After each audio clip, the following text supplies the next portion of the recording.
Good afternoon. Good afternoon. Good afternoon. So, introducing myself, I am Sai Kumar, an innovative AI scientist from Dodge Telegram Group. So there is something blinking on the screen from past few minutes. Do you have any idea about Neuralink? It's like a chip which was being invented by Elon Musk to connect our brains. Okay, if we break down in normal English words, how can you do that? Neuralink. Neura. Neura means neurons. Neurons. Link, it's like Linking. communication. Neurons and a communication. If you combine together, it's a neurons communication.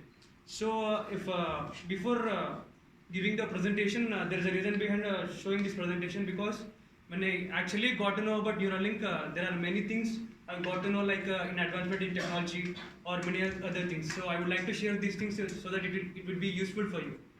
So, getting into it, let us see the agenda of today's presentation.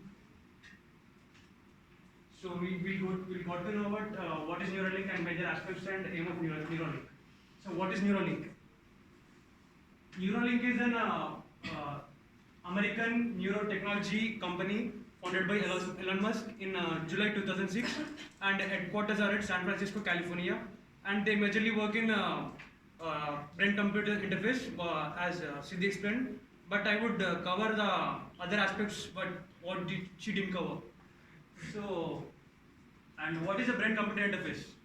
Brain-computer interface is like a communication between the brain and external devices, and providing a direct pathway communication between the both brain and external device. So, how would you develop an brain-computer interface? So, right above the neck, we would inject a chip with the help of a machine, which would take lesser time, because when we do surgery with the help of surgeons, it would take more amount of time.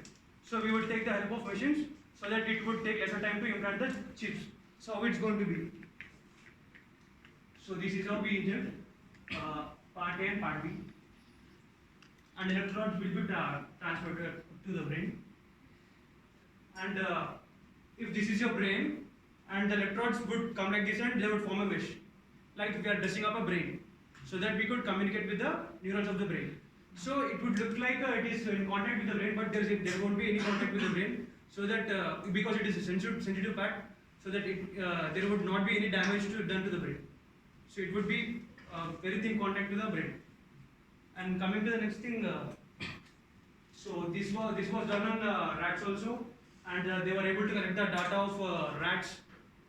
They were successful about it, and this was the article. A flexible circuit has been injected into the living brains of the tested on mice. This was done. And next thing, this person is James Norman. He is a blind person, and here you can see the camera, and the video has been recorded, and it is directly sent to the brain.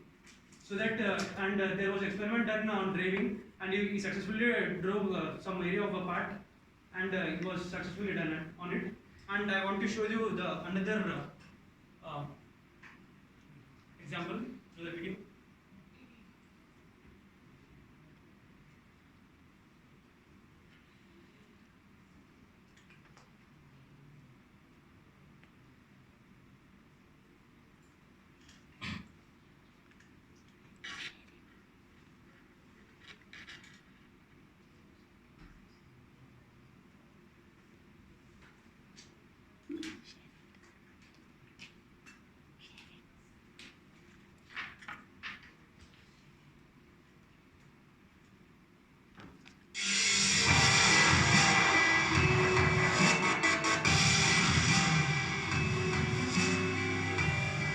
So I'm a neurologist by training, and I had a background and interest in. You have to moderate the water volume from the remote because it is the projector one.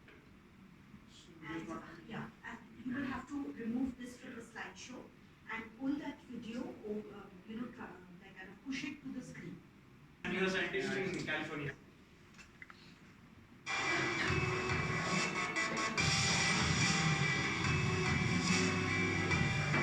So I'm a neurologist by training, and I had a background and interest in motor systems. Motor systems are the part of the brain that control the way you move.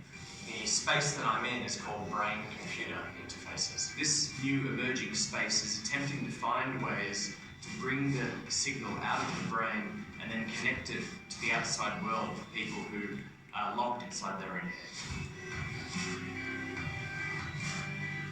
Spinal cord injury, for example, if the cord is damaged, you can't reconnect the spinal cord. So how would you take that data, the brain attempting to move, and put it back in control of some system that can give that patient mobility again?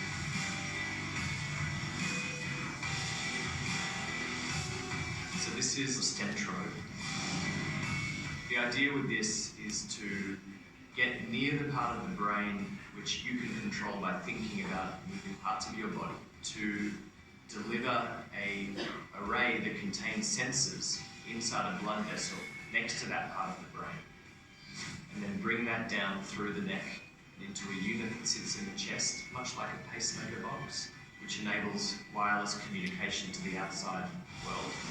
I suppose one way of thinking about what this device is the digital spinal cord, in that the spinal cord normally carries information in and out of the brain. This will be a digital mechanism of getting information in and out of the brain.